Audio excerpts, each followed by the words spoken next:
Hello, I'm Professor Melissa Aaron. Welcome to the second lecture on Twelfth Night. When we last left off in Act 2, Scene 5, with the plot to ensnare Malvolio. We will get to see how this works out, and also the workings out of time and chance as the Olivia and Orsino and Viola situation works that self out as well.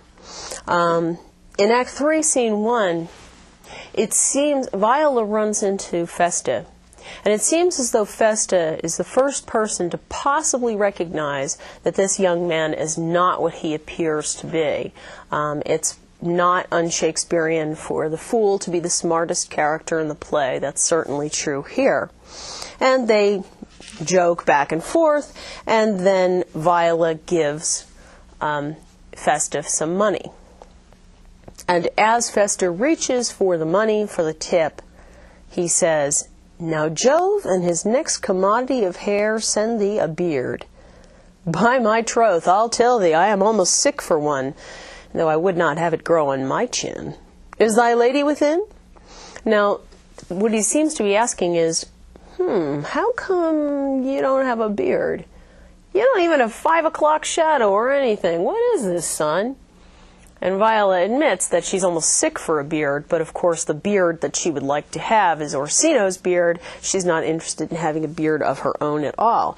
And Viola and Festa almost keep each other's secrets. Festa does not say anything. He says, "I'm not going to. I'll just pass on your message that you want to talk to Olivia." And Viola recognizes how intelligent he is. This fellow is wise enough to play the fool, and to do that well craves a kind of wit. He must observe their mood on whom he jests, the quality of persons, and the time, and like the haggard check at every feather that comes before his eye. This is a practice as full of labor as a wise man's art. And so she recognizes that Festa has to have, above all, flexibility, the ability to gauge the person that he's talking to and the situation that he's in, Festa and Viola being equally flexible characters. Olivia wants to know what is going on with Cesario and whether or not this is going to be helpful, whether it's going to work out. Viola is trying to press for Orsino, and that doesn't seem to be working. Olivia, in fact, dismisses any talk of Orsino again. "Oh, by your leave, I pray you, I bade you never speak again of him, but would you undertake another suit? I had rather hear you to solicit that than music from the spheres. Dear lady, give me leave, beseech you. I did send, after the last enchantment that you did here, a ring in chase of you. So did I abuse myself, my servant, and I fear me you. Under your hard construction must I sit to force that on you in a shameful cunning which you knew none of yours." And so, first she tries to say, well, I would love to hear you say something. And then she hints, and of course what happens is that Viola is not going to say what Olivia wants to hear. "So let me hear you speak. I pity you. That's a degree to love." And just like Orsino, she's hearing what she wants to hear. "No, not a grise, for 'tis a vulgar proof that very oft we pity enemies." "Why then, methinks 'tis time to smile again. O world, how apt the poor are to be proud. If one should be a prey, how much the better that one should fall before the lion than the wolf. The clock upbraids me with a waste of time. Be not afraid, good youth, I will not have you. And yet, when wit and youth is come to harvest, your wife is like to reap a proper man. There lies your way, due west, then westward ho. You'll nothing, madam, to my lord, by me? Stay, I prithee, tell me what thou think'st of me. That you do think you are not what you are? If I think so, I think the same of you. Then think you right, I am not what I am. I would you were as I would have you be." And that's the cry of distressed lovers everywhere. I wish you were what I wish you were, not what you are. And so this is still a somewhat immature love, the inability to love somebody as they are. And of course, in this particular case, if Olivia knew all the facts about Viola, she wouldn't be in love with her at all, or at least possibly not. She's tried everything, and now at this point, she just simply tosses her dignity to the winds. Cesario, by the roses of the spring, by maidhood, honor, truth, and everything, I love thee so, that maugre all thy pride, nor wit nor reason can my passion hide. Do not extort thy reasons from this clause, for that I woo, thou therefore hast no cause. But rather reason thus with reason fetter, love sought is good, but given unsought is better. And so now she just straight out says, I love you, and I want you to love me back. And Viola still will not respond the way that Olivia wants her to. By innocence I swear, and by my youth I have one heart, one bosom, and one truth, and that no woman has, nor never none shall mistress be of it, save I alone. And so adieu, good madam, never more will I my master's love to you deplore. So she's in essence saying, I'm the only woman who's in control of my own heart. And of course, she really is a woman. Again, it's almost like a hint. And Olivia is desperate and says, well, fine, okay, just come back to talk to me about Orsino. As long as you come back, it doesn't make much difference. Now, Maria hints that Malvolio is quite a sight to see, and we get a little bit of a pause in there. She says that he looks hysterical, that he's got the yellow stockings, and this is again heightening the suspense. Sebastian and Antonio are talking, and Antonio says that he is willing to follow Sebastian to Illyria, despite the fact that it's a dangerous place for him to go. One of the questions is, why is Antonio so super eager to help Sebastian? Could it in fact be that he is in love with him? In fact, he's so eager to help that he gives him his entire wallet. And even Sebastian thinks that's a little bit much. He says, why do you want me to carry your purse? Then the answer is, well, you might like to buy something. I'll meet you at the Elephant. Now, I don't know if there were a lot of inns in Illyria called the Elephant, but there's a famous pub called the Elephant and Castle in London, and that is almost, and there's a reference to, in the south suburbs that the Elephant is best to lodge. So this is really London when you get right down to it, and Shakespeare is making a reference to an inn that everyone would have known. Olivia sends for Malvolio because she thinks that he's going to be sober and sad, and she's in a bit of a bad mood, and instead Malvolio comes in his yellow stockings. At this point, it seems as though everyone has gone stark staring mad. I am as mad as he, if sad and merry madness equal be. How now, Malvolio? Sweet lady, ha! Smilest thou? I sent for thee upon a sad occasion. Sad, lady? I could be sad. This does make some obstruction in the blood, this cross-gartering, but what of that? If it please the eye of one, it is with me as the very true sonnet is, please one, and please all. Why, how dost thou, man? What is the matter with thee? Not black in my mind, though yellow in my legs. It did come to his hands, and commands shall be executed. I think we do know the sweet Roman hand.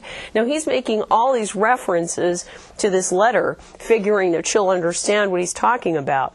But of course, she's never seen this letter. She has no idea, and it just comes across that he is crazy. He also makes a reference to there being some obstruction in the blood, this cross-gartering. He's a little bit older than he used to be, and wearing cross-garters has cut off his circulation. It kind of makes his legs go to sleep. Wilt thou go to bed, Malvolio? Now she thinks, he must be running a fever. Wow, to bed already, to bed? Aye, sweetheart, and I'll come to thee. God, comfort thee. Why dost thou smile so and kiss thy hand so oft? And so, of course, Olivia thinks he's completely crazy, and he ought to be locked up somewhere safe.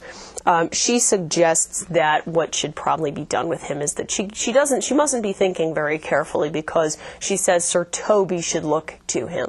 Now she isn't thinking of the fact that Sir Toby hates Malvolio, and Sir Toby thinks this is a great opportunity. We can in fact pretend that we think he is crazy, and we can lock him up in a dark room and in fact treat him the way madmen were treated. Madmen were treated extremely badly at this time. In fact, just like fools, they were considered to be a form of entertainment. You may have heard of the term that something is like bedlam, or bedlam has broken loose. That's a reference to the hospital of Bethlehem Hospital, which is pronounced Bedlam. And people went to Bedlam Hospital to watch the mad people as though they were going to the zoo today. It's one of the facts about Shakespeare's culture, which is not very pleasant. And so Sir Toby thinks that he can play on Malvolio like this for a pastime. In addition, Malvolio is not crazy yet, but being treated like a crazy person and being locked up like a crazy person and put into a dark room is the kind of thing that's been known to make people crazy. So this is not particularly a nice thing to happen to him. Now, there's another joke that Sir Toby decides to play. And the joke is that he wants to have Sir Andrew challenge Viola to a duel. He thinks that's going to be very funny, because Viola and, of course, Sir Andrew are terrible cowards. Viola because she's naturally a coward, because, of course, women are. And Sir Andrew just because he is. So he figures nobody's going to get hurt. Instead, what happens is that Antonio breaks up the duel. He gets arrested. He asks Viola for his purse back, thinking that Viola is Sebastian, and then starts to scream at her, saying, "You are an ungrateful person. I've given you my purse. I can't believe that you would repay me in this particular way."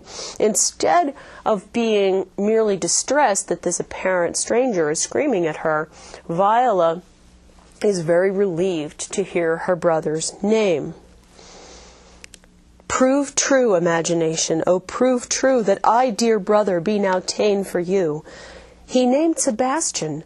I my brother know yet living in my glass, even such and so in favor was my brother. And he went still in this fashion, color, ornament, for him I imitate. Oh, if it prove tempests are kind, and salt waves fresh in love." So the sea takes away. Maybe the sea is going to give back. And also we hear for the first time that Viola has really made herself into her brother, that she imitates her brother, and that is why Antonio has decided that this is, in fact, Sebastian. We've heard Sebastian's name. We have not still yet heard Viola's. I told you to keep an ear out for that. Still keep your ear out for it, because we haven't heard it yet. Now, as I said, at this point, everything seems to have gone completely haywire. Everybody seems to be behaving in a completely crazy manner. And the question is that when Sebastian shows up, do things immediately resolve themselves, or does his appearance, in fact, at first makes things worse? He successfully does all the things that Viola can't do, because Viola is a woman. At first, when Festa runs into him, he cannot believe that Sebastian doesn't recognize him. "Will you make me believe that I am not sent for you? Go to, thou art a foolish fellow, let me be clear of thee." "Well held out, of faith. No, I do not know you, nor I am not sent to you by my lady to bid you come speak with her, nor your name is not Master Cesario, nor this is not my nose neither. Nothing that is so is so. I prithee vent thy folly somewhere else, thou knowst not me." And so Sebastian just gives him money and tells him to go away. Festa is always happy to get money, and then in comes Sir Andrew and Sir Toby. They figure this is Viola and that they can start up this fight again, and Sir Andrew slaps him in the face. And that is a mistake, because instead Sebastian hits him right back. Now, sir, have I met you again? There's for you. Why, there's for thee, and there, and there. Are all the people mad? Hold, sir, I'll throw your dagger o'er the house. This will I tell my lady straight. I would not be in some of your coats for tuppence. And Sir Andrew is sitting there going, he hit me. No, of course, he hit him first, but it's still not something he was expecting. It's very distressing. And in the process of this fight, Sir Toby starts to fight with Sebastian, and Olivia comes in and stops the fight. Will it be ever thus, ungracious wretch, fit for the mountains and the barbarous caves, where manners ne'er were preached? Out of my sight, be not offended, dear Cesario, rudes be gone. I prithee, gentle friend, let thy fair wisdom and unjust extent against thy peace go with me to my house, and hear there how many fruitless pranks this ruffian hath botched up, that thou thereby may smile at this. Thou shalt not choose but go, do not deny.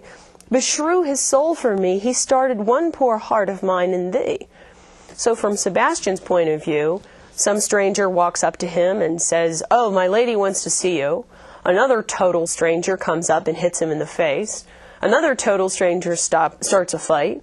And a fourth total stranger, who is Olivia, a beautiful woman, comes out, stops a fight, says that she knows him and that she's in love with him, and will you come to my house?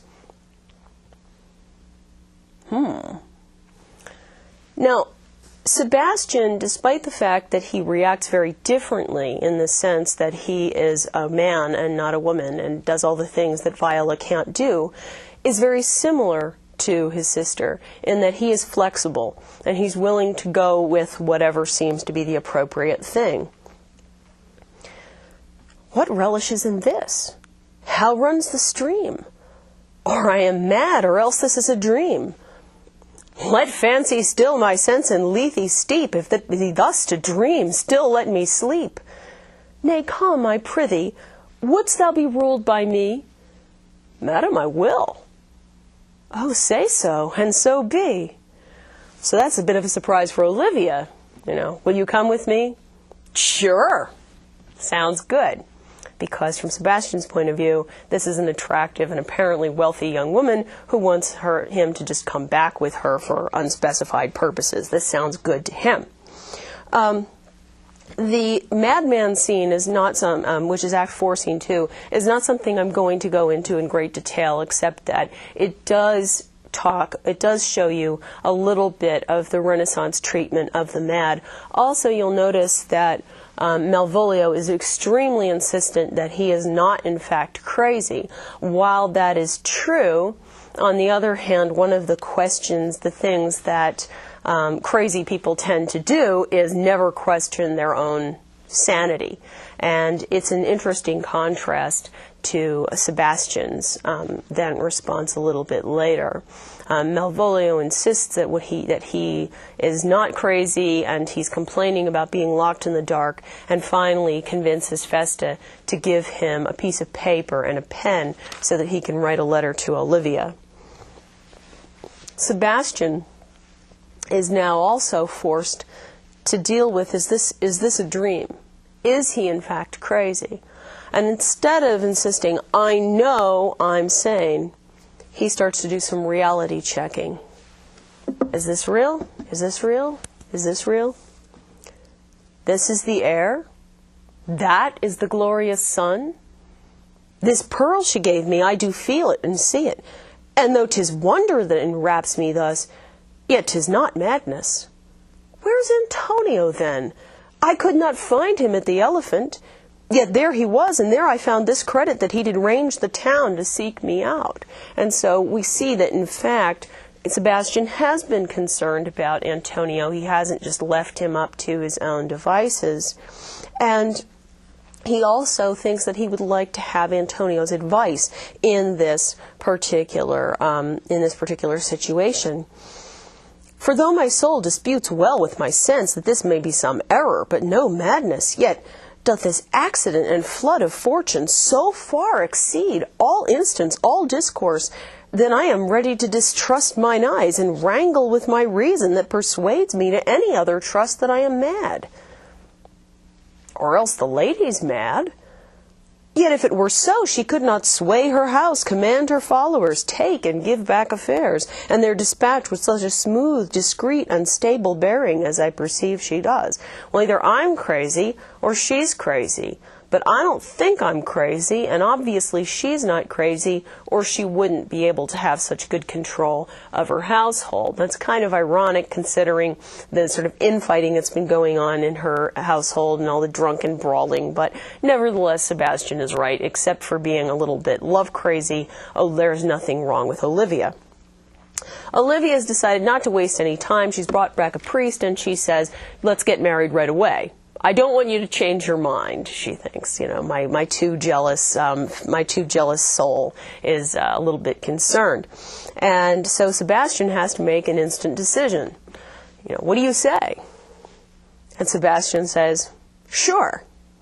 Now, I must caution you not to try this at home. But this is a Shakespeare play, and so it's going to come out well. There's a sense in which this is sort of almost predestined, and Sebastian recognizes that that is what he is supposed to do. He doesn't try to control matters, he simply accepts his fortune, and his fortune is to marry Olivia. Now, in Act 5, this is the first time that Orsino has actually left his house. It's also the first time that they've actually met face-to-face, Orsino and Olivia, that the two households actually face each other. First, Antonio comes out and says, this is the man that I rescued, he's been unfair to me, he's been unjust, and the Duke thinks this is very strange because Antonio claims this boy has been with me for the last 3 months, and the Duke says that's impossible. He's been spending the last 3 months with me. Olivia comes in, and there's something about, of course, Olivia is not interested any more than she was. In fact, now she's married, so she's about as uninterested in any kind of love suit as a person can possibly be. And she keeps appealing to Viola to speak and to claim her. What do you say, Cesario? Good my lord would speak. My duty hushes me. If it be aught to the old tune, my lord, it is as fat and fulsome to mine ear as howling after music. Still so cruel, still so constant, lord. What, to perverseness? You uncivil lady, to whose ingrate and unauspicious altars my soul the faithfulest offerings have breathed out that ere devotion tendered, what shall I do? You know, how can you be so ungrateful? I've loved you for a long time. Well, that may be true, but of course Olivia never promised him anything.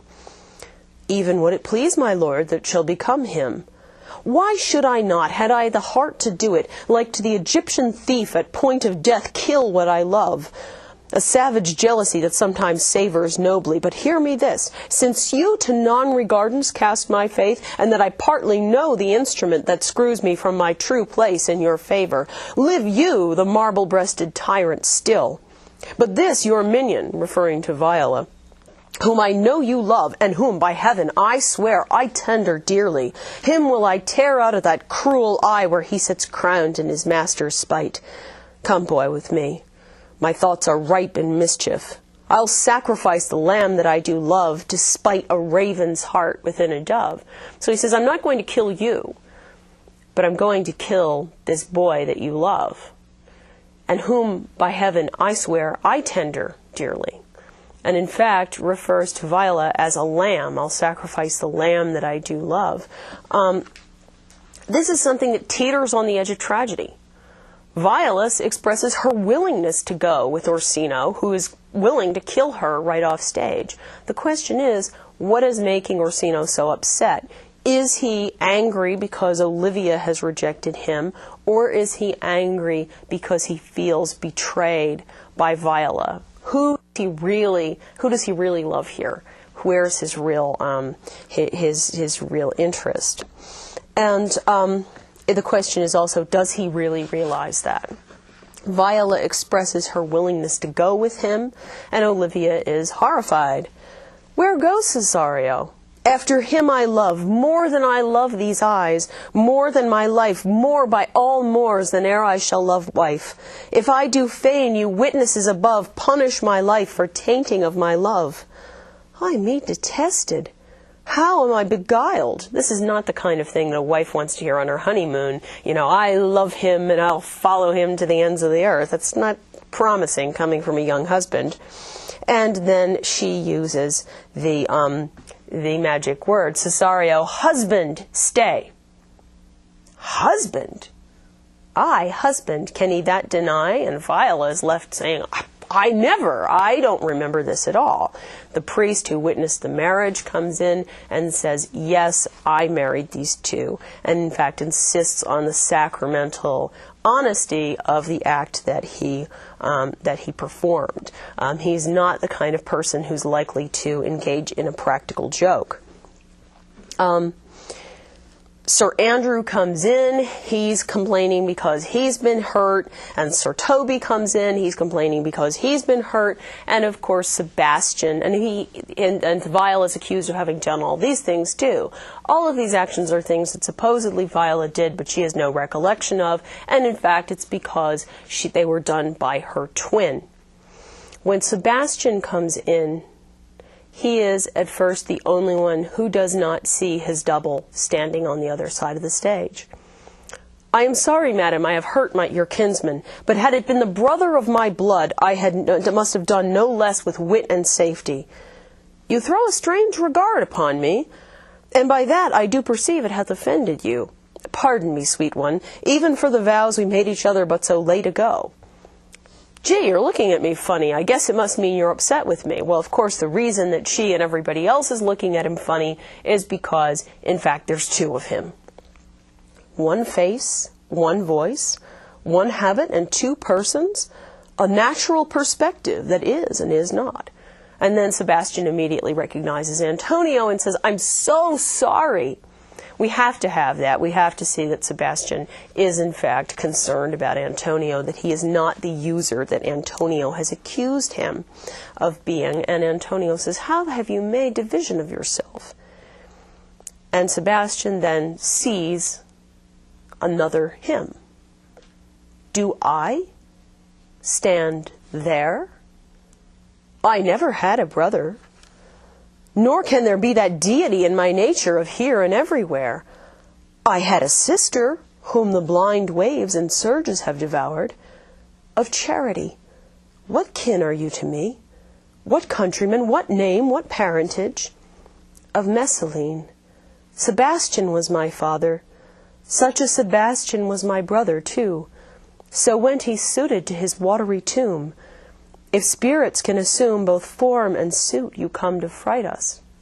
And he says, yes, I am a spirit, but I'm a spirit enclosed in a body. I'm a living person. Were you a woman, as the rest goes even, I should my tears let fall upon your cheek and cry, thrice welcome, drowned Viola. That's the first time we'll hear her name. She's been given her name back. And with her name, she's been given the right to be herself, something that she has not been able to be for almost the whole play. And she says, the only thing that is between me and being Viola is the fact that I am in masculine usurped attire. I'm dressed as a man. Do not embrace me till each circumstance of place, time, fortune do cohere and jump that I am Viola. Now, we can't really quite resolve it as neatly as that, because the sea captain has her girl's clothes, and the sea captain's been locked up by Malvolio because he owes Malvolio money. And Malvolio has just been locked up, and they're going to have to get him out, and Malvolio is very, very cranky. Like many people who have had something terrible happen to them, a practical joke, Malvolio wants to know only one thing, which is, why? Why did this happen to me? Why? And he accuses Olivia of having hurt his feelings and having set him up. Why have you suffered me to be imprisoned, kept in a dark house, visited by the priest, and made the most notorious geck and gull that e'er invention played on? Tell me why.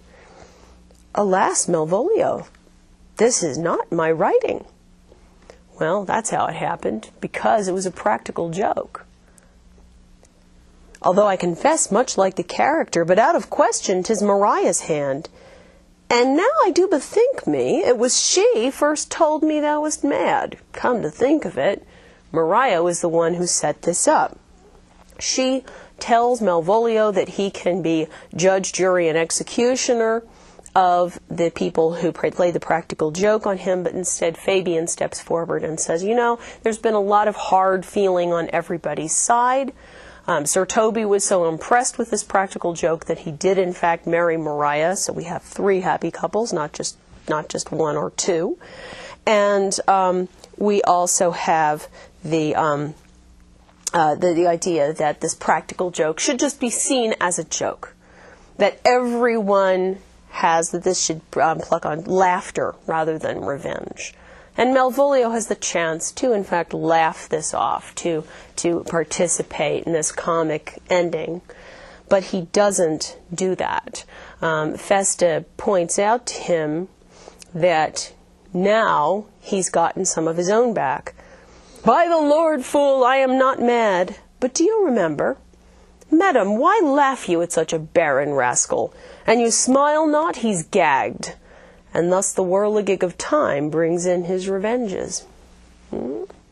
Don't be so mean to people next time. You never know what's going to happen.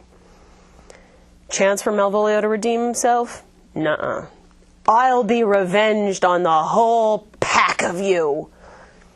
My question is, how much are we supposed to be upset the fact that Malvolio is not interested in this comic ending? Some people think that the fact that Malvolio is not happy at the end of this play should color the whole rest of the comic ending. And the fact that, of course, Viola has not yet changed back into her woman's garments, and then there's a little something unresolved. Shakespeare often leaves a little tiny loose thread at the end of his comedies, and I think it's because it's a little more satisfying than nailing everything down hard. Everybody else seems to be happy. Viola has been given her true place, not only as Sebastian's sister, but also as Orsino's wife, because he points out, he asks, boy, thou hast said to me 1,000 times thou never shouldst love woman like to me. And that's Viola's chance. Is she going to deny it?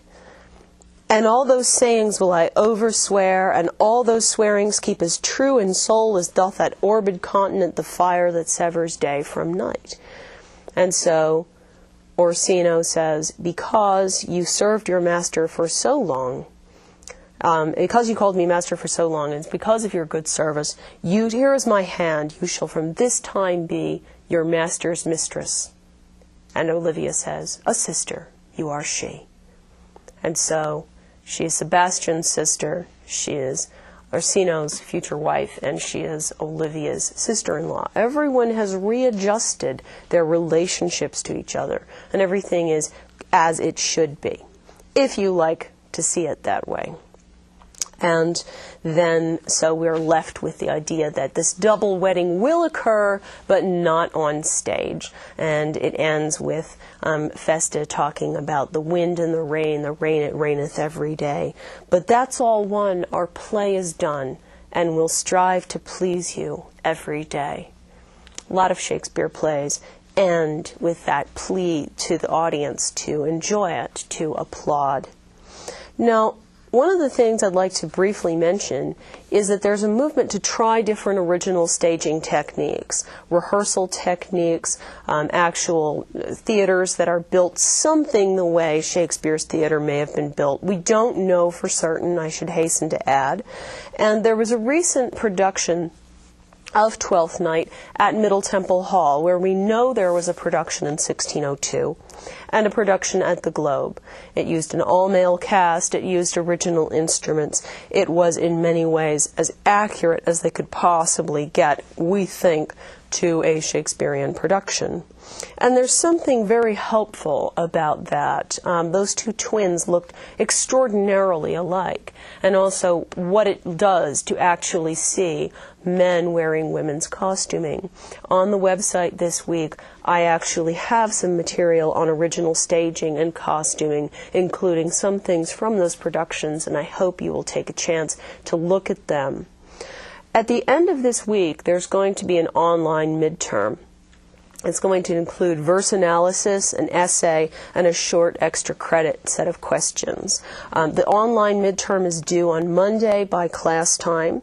The first paper is due by the next class meeting. So if you have any questions about that sequence of events, please email me.